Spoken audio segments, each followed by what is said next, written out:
Our database assignment is on Navarre Living Yoga. This is their current website. You can see the main page has a schedule in the bottom right corner of the day, a calendar of what's coming up in the week, and when you click on to enroll in any class, you can see your dashboard with any kind of plans you might have at the studio, bills you might have coming up, your schedule, and things you've already taken. We're proposing to incorporate a badge program into the Navarre Living Yoga website. This program would let interested learners measure their progress by counting how many classes they have attended and awarding them with badges once they've attended a certain number of classes. For some struggling yogis, this could be the motivation they need to keep on coming. This would be particularly useful if a parent is trying to encourage their child to continue on. You get a red badge after 12 classes, yellow after 36, and a green after 60 classes. We're going to explain how the database that stores yoga students' account information could work. In this database design, we included the badge program. In order to more fully understand how the database works, the next slides will demonstrate how you can make the same or similar database in Microsoft Access 2013. First, you've got to open Access 2013 and follow the prompts. When you are ready, start creating your database by clicking on the Create tab. You'll be given different options, but you want to choose Table. Once you have clicked Table, a field pops up. This is where you will add your information to the database. We're not going to do that yet. What you want to do is go up to the tab next to Create and click Home. Doing this will enable you to change how you view your table. Next, click View. It will give you a choice of Database View or Design View. Click on Design View. By changing your view, you need to save your table. This is a great chance to name your table. After you've added your name, click Save and your Design View will load. Next, we're going to talk about keys and fields. Because you changed to Design View, we can add information quickly. I want my table to house customer information, so I named it Customer Key. The highlighted yellow field is my primary key. Notice the tiny key off to the left to signify it as the primary key. I named it Customer ID, and all I did was type the title in the box. Primary keys are what links tables. For this table, I'm going to set my primary key data type as auto number because I wanted to create a unique customer ID number. This is important because the number cannot be assigned again, even if I delete the customer from the database at some point. This makes it so fewer mistakes are likely to occur with customer information. As you can tell, off to the right side of the screen is where an area is called Description. You don't have to fill this out, but doing so makes it easier for everyone that works on the database to understand what information goes into the fields. The information that we're adding in for each customer goes into a row. We see all of Customer 1's information in row 1. If you see a mistake after you've added your customer information, all you have to do is double-click in the field where the mistake is and change it. You can also delete entire rows. Just go to the left side of the row and right-click in the tiny gray box. It will give you a choice of to add a row, delete a row, cut, and copy. Just remember to save your table when you complete adding it in your information. When you have entered all the information you need in your table, go back to the Create table at the bottom of your screen and add another table so you can finish your database. Here's an example of one of the other tables I created. Notice that my Purchases table has boxes instead of text. This is because I selected a different data type when I set up these fields. I'm going to switch my view back to Design View. Remember when I selected Auto Number for my primary key? When I created this table about different payment options for customers, I wanted to make my table as uncomplicated as possible because of all different payment plans available to the customers. This was easily achieved by choosing a yes/no for my data type so that I could look up what kind of plans customers prefer. There are a variety of options such as short text that you would use for names or street addresses and email accounts. With a number data type, I might put in the number of classes the customers of the yoga studio have taken. Relationships. Now that we have our tables, we need to create relationships so that we can access our data for reports. To create your relationships, go to the Database Tool tab at the top of your screen and click it. You see how I have access to the relationships. Click on Relationships. You'll have a pop-up box that comes up with a list of all your tables. Click on the tables that you want to make a relationship with, then click Add. All of the tables you selected will show up in the main gray area. If you missed a table or want to create the relationships one at a time, all you have to do is go over to the left side of your screen where it says All Access Objects, and you will see the list of your tables. It is as simple as clicking on the table you need and dragging it over to the right side of your screen. These are all of my tables. You'll notice that they are connected by lines. There are 3 kinds of relationships, one-to-one, one-to-many, and many-to-many. The relationships between my badges table and customer BCCOMP table is one-to-many relationships, which you can tell because of the one near the badges table and the infinity symbol over the line linking it to the customer BCCOMP table. Because the badges table is linked to many records and the customer table is a junction table that has many tables linked to it, this relationship is also of many to many. I mentioned a junction table, the center table. I created this table so I can match up the data types between my tables and create relationships where I can enforce the referential integrity of my data. To do the same, create a new table, name it something to encompass all tables, and then your fields will be the titles of your other tables. This way you can link to the correct existing table. Once you have done that, add your new table to the others in the relationship. To establish a relationship between my badges table and the new table I just made, which I named Customer BCCOMP, all I have to do is click in the Customer ID field in Badges and drag it over to Badges field in Customer BCCOMP and make sure that you are over the correct field. Then release the mouse button.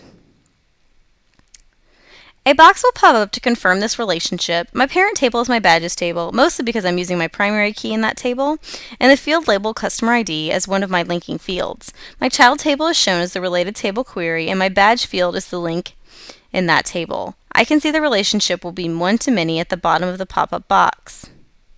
Before you click OK to create this relationship, you should click the box to enforce referential integrity. It's important to do so because if you delete information from your database, you want to make sure you delete all of it. If you don't enforce the referential integrity between your records, then you can end up with references to deleted information, which can cause problems in your database and take up some extra space.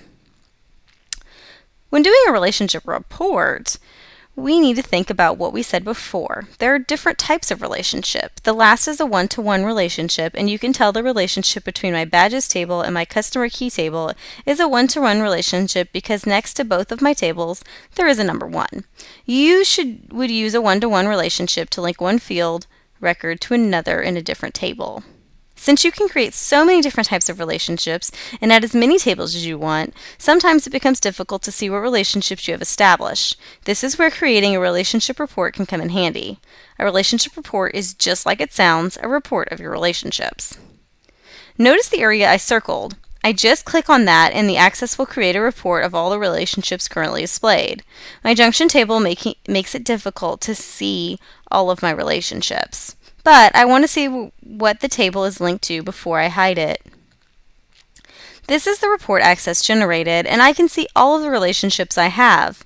If I right-click on the Relationships Report tab, I can save it, close it, and change the view. I'm going to go ahead and save it, and then close out the tab and go back to my Relationships screen.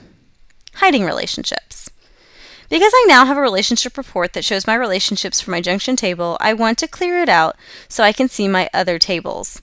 You do this by going to the tab I circled. Click on the table you want to hide, and then click Hide Table. And now my junction table is gone, and I can see the relationships between my other tables. See the Clear Layout button? I would have cleared the layout of my tables, but that would have taken away all of my tables. I only need to remove the one.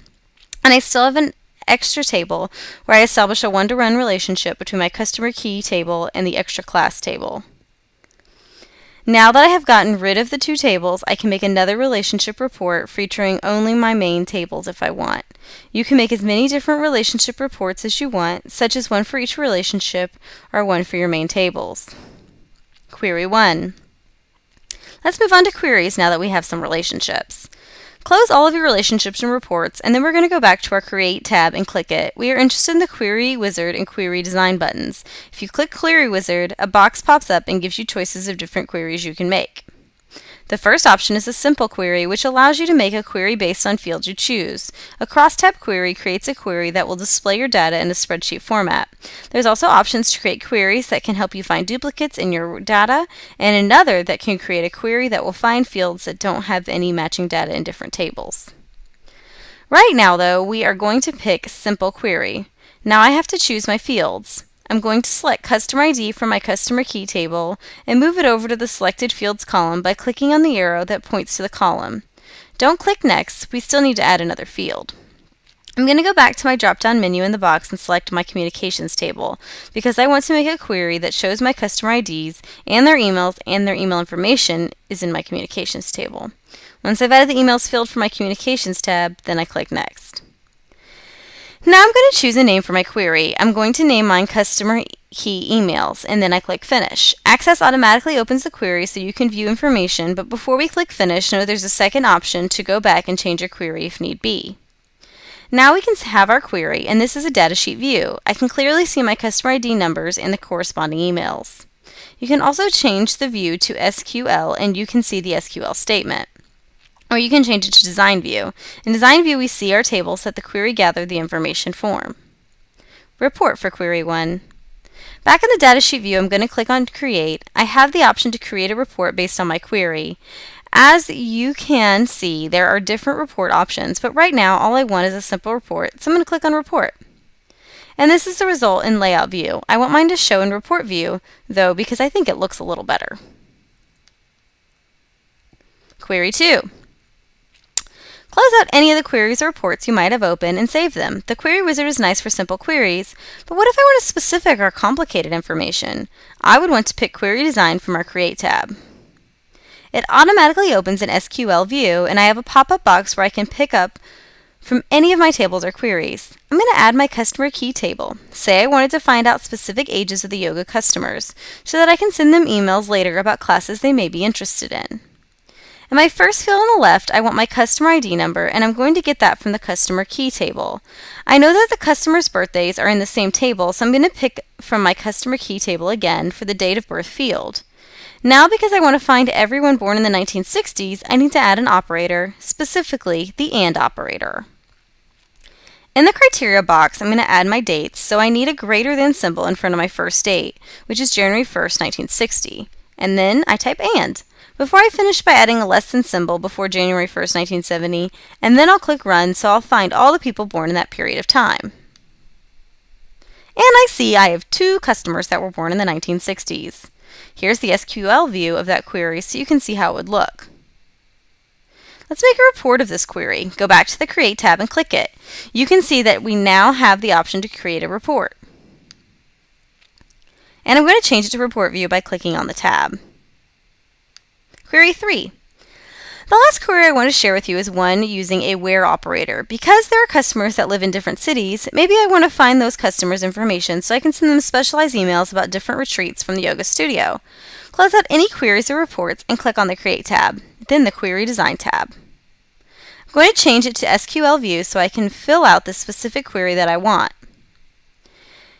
I want all of the customer information from my Communications table, so I'm going to start off with typing select asterisk. The asterisk denotes all, and then I'm going to type from Communications. Now I'm going to add my where operator by typing where city equals because I'm looking in my city field, and then I type in cornfield and set it off before I close the statement with a semicolon. Then I'll click Run up in the left corner of my screen. Query 3 report. And this is all the customer information in my Communications table for the customer that lives in Cornfield.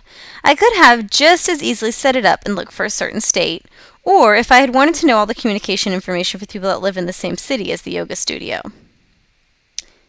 Here's the design view of my query. To create a report from this query, all I do is go up to the Create tab, then select Report. I can change the view of the report to make sure everything fits the way I need, but for now, I'm just going to leave it in the report view. Don't forget to always save your information. What the user sees. Now that you understand how the database works, it's time to see what the website will look like with some slight modifications with the badge program. If a user is participating in our badge program, they will see their badge level next to their picture on his or her main page. This is also a button that allows them to have access to their badge page.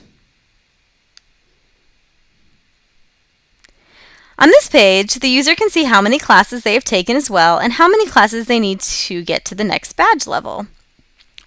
It also lets the user click on a link that will send them to the schedule page where they can sign up for more classes as well as review their previously taken classes. This concludes the explanation of the database as well as our badge program. For more information, please visit our BAMA page and look at our database section. If you want to learn how to create an account or sign up for other classes and make online payments, please watch the tutorial on the same site.